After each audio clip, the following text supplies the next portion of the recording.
Welcome to the Money Savvy Parents podcast, the podcast for parents to gain financial education to then pass on through the generations. I am your host, Laura, mother to 3 beautiful children and founder of a financial coaching business, Savvy Peacocks. Let's remove the taboo from money together.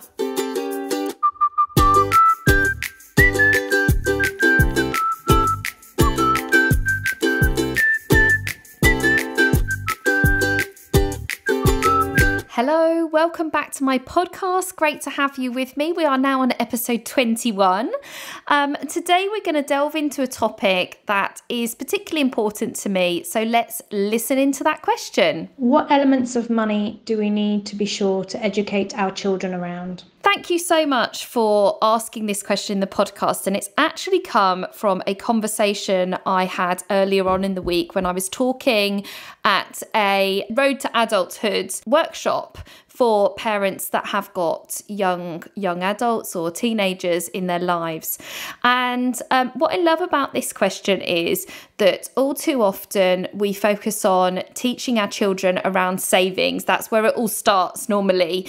We teach them how to segment their money and things like that, which you will have heard me talk about on the podcast before.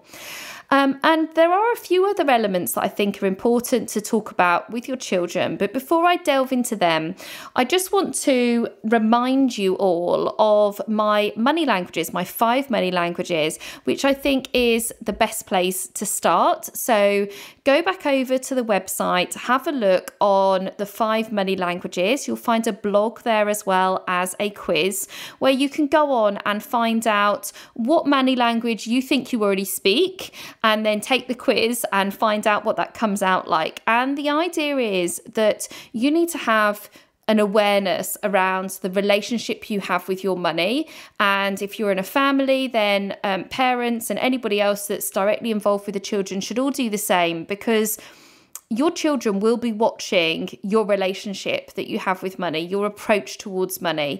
And however much you talk to them, the biggest and most important element to be aware of is that they are watching everything. They are listening to everything you're saying. So if you have an awareness of a certain money language, let's say you are an ostrich, which is somebody that would bury their head in the sand, not want to look at their bank statement, find it difficult to talk about money, maybe spend quite frivolously, and actually deep down have some anxiety about money, then your children will have an awareness of that. They will pick up on it. So for you to understand your money language means that you've got an opportunity to rebalance it out. And what I educate within the 5 money languages, which you can go back over and listen to the episode where I talked about this, is that the best opportunity, I believe, is to rebalance across all 5 money languages. So there is no right or wrong. There is no right or wrong approach. There's just an opportunity to understand it and then try and rebalance across all 5 money languages so that you're displaying all different types of approach towards money, and therefore you are as best as you can be for you and your financial state, but also you're displaying and showing your children that there are a variety of different ways to approach money. And this question actually originally came from somebody that's co-parenting. And I believe that this is the same whether you're co-parenting or whether you're living in the same family household. We all have different approaches to money. So the chances are that both parents are not going to be the same. So understanding your money language, rebalancing that out across all 5 money languages is the first place to start. And then once you've done that, having the awareness around some of the key subjects to be talking to your children about with money. And again, you will have heard in my podcast, I've said before that the best thing you can do is talk to them in your everyday scenarios, the real life things that are happening in your family that are unique to your family, involving them in the conversation, getting them working towards goals with you is the best way you can do that, rather than being more dictatorial, should we say. So I have developed a methodology which I call PEGS, which is P.E.G.S. And this is a great way for you to be able to remember and remind yourself of the different areas to share with your children. So the P stands for plan. If you can teach your children how to plan out their money, how to make sure that they are taking control of their money situation, that they are deciding in advance where their money is going, showing them how you do that and how you work towards a budget and that you are planning out your goals, is educating them, for me, in the first step around money. I don't believe anybody should be winging it or, just hoping on a life and a prayer that it will be okay, because if you're showing your children those kind of things, then they are going to be the adults of the future that are living paycheck to paycheck, maybe getting towards the end of the month and not having any money left. So if you can educate them with how to plan out their money and decide in advance where it's going, then that's the first element of PEGS. The second element is the E, which is earn. So I think I've spoken about this before, but if you can educate your children around how to earn money from an early age, is so valuable.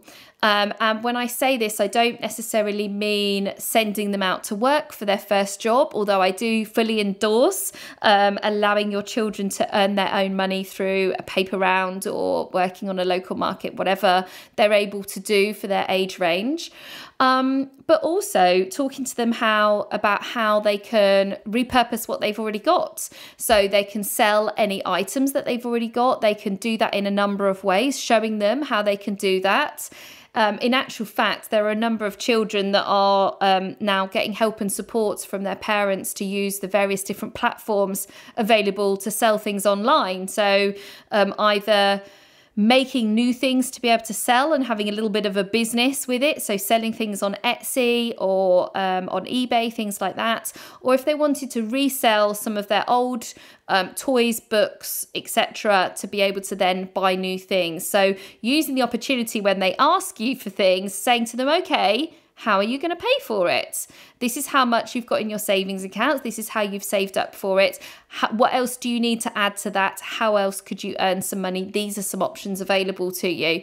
And encouraging them to go out into the local community, following up with their hobbies and their interests to make sure that it's something that they really enjoy doing. In actual fact, I saw yesterday something that was really inspiring in one of the groups that I'm in, where they're tween, so they're sort of child between the teenager and a child, really interested in using Canva and designing and creating things. And my first response was, great, he could start a little business with that, saying, give me all your ideas, your color themes and things like that, and I can create some posts for you, or I can create some content for you. And by embracing that initial interest is the one thing that's going to spur them on to do it more. So earning money is a really important tool to help educate them, but also displaying to them how money comes about. And you can talk to them about how you earn money and some of the jobs that you do in order to earn some money.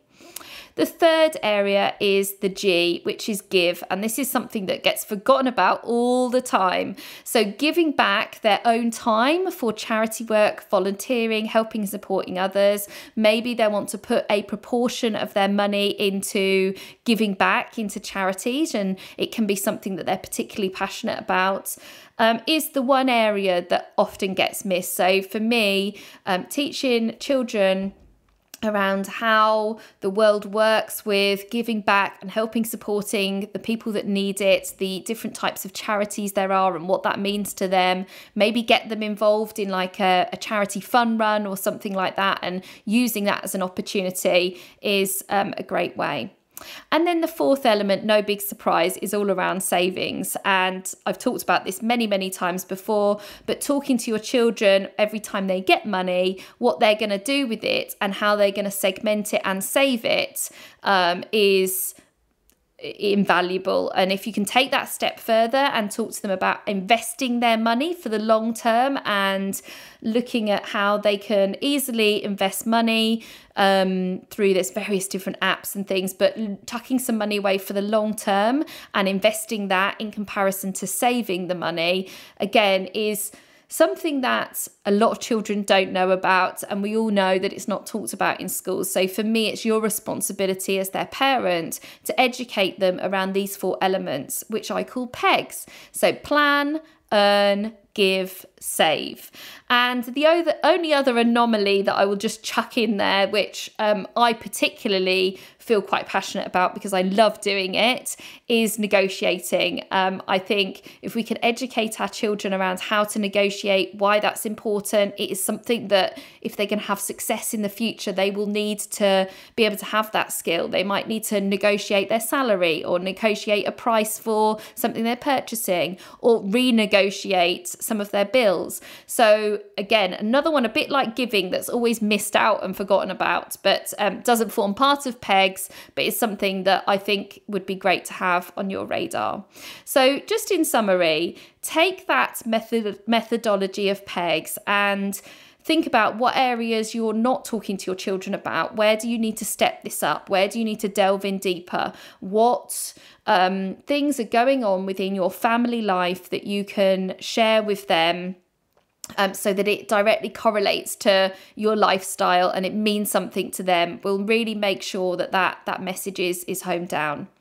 Thank you so much for spending the time with me today. I hope you enjoyed that subject, and I look forward to welcoming you back into the podcast another day. Have a great day. Thank you so much for listening to Money Savvy Parents. If you enjoyed today's episode, then please subscribe and post your money questions within a review for future episodes. If you want to learn more, then please join my Money Savvy Parents Facebook group or club on Clubhouse. Let's remove the taboo from money together.